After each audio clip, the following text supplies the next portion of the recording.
Hello everyone, Jai Mahakal. So I welcome you back in another new session. अब इस new session में हम क्या करेंगे कि हम डेली वोकेबलरी वर्ड्स करेंगे, है ना. We shall be starting vocabulary words from alphabet A to Z. Fine.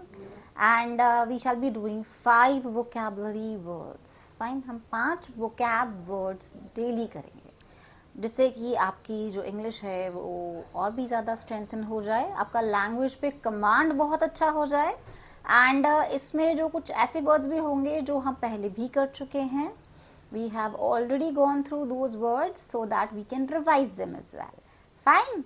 So let us start with the alphabet A. So let us start. अभी तक हम जो वर्ड्स पढ़ चुके हैं that is amiable, amicable, affable and awesome, arduous.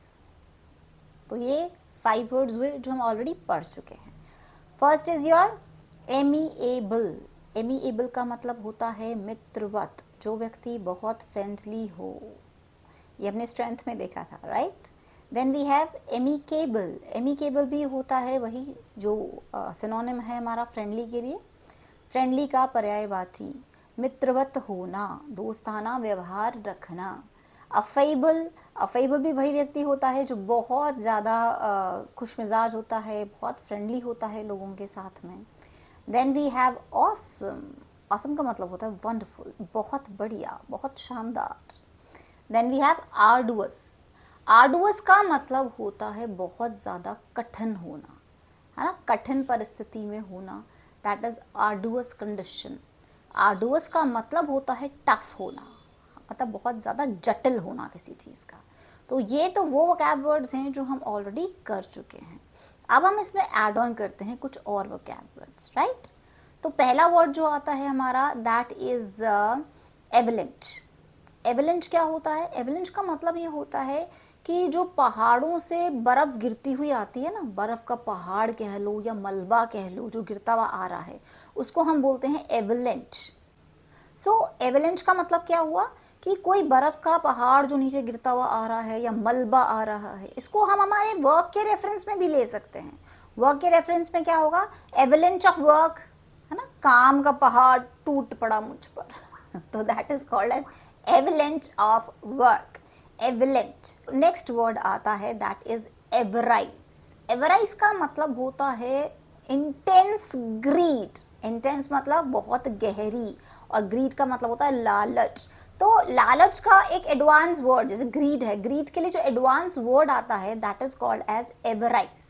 एवराइज का मतलब होता है इंटेंस ग्रीड, मतलब बहुत ज़्यादा गहरा लालच होना. वो भले से मतलब किसी को हार्म पहुंचा के भी करना चाहो ना आप, वैसा जो है उसको बोलते हैं लालच. जो ना देखता है कि किसी को क्या नुकसान पहुंचेगा या इसका कितना बुरा हो सकता है, उसको सिर्फ और सिर्फ अपने फायदे की पड़ी होती है. तो उसका लालच होता है वो उसको प्राप्त करने के लिए, चाहे वो इधर बाय हुक और क्रुक. ये लो निकल गया एक और इडियम. हुक और क्रुक मतलब हम कहते हैं ना उसको बल से नहीं तो छल से. इधर बाय हुक और क्रुक. तो बल से नहीं प्राप्त कर सकते तो छल से प्राप्त करो. दैट इज योर एवराइज, यानी इंटेंस ग्रीड का होना. अब आपके जो वर्ड्स आते हैं that is abduct, abet, abhor. Abduct का मतलब होता है अपहरण करना. किसी का जब हम अपहरण कर लेते हैं ना तो उसको हम बोलते हैं अबडक्ट. इसको अबडक्ट भी बोल सकते हैं, एबडक्ट भी बोल सकते हैं, दोनों प्रोनाउंसिएशन करेक्ट हैं बिल्कुल, ठीक है. देन भी आता है हमारा अबेट. अबेट का मतलब होता है भड़काना, किसी को बहुत बुरी तरह से भड़का देता है ना जब कोई, तो वर्ड पर्टिकुलर वर्ड जो यूज होता है abate.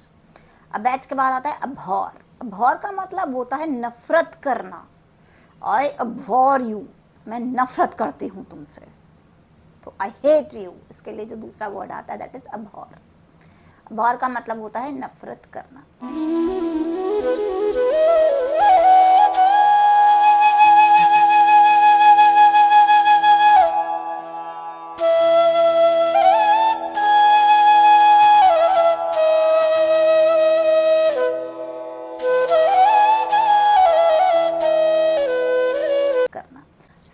on revising to master your skills, and do keep practicing all these words daily.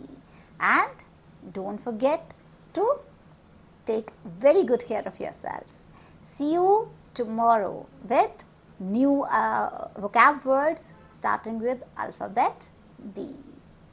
Till then, bye-bye.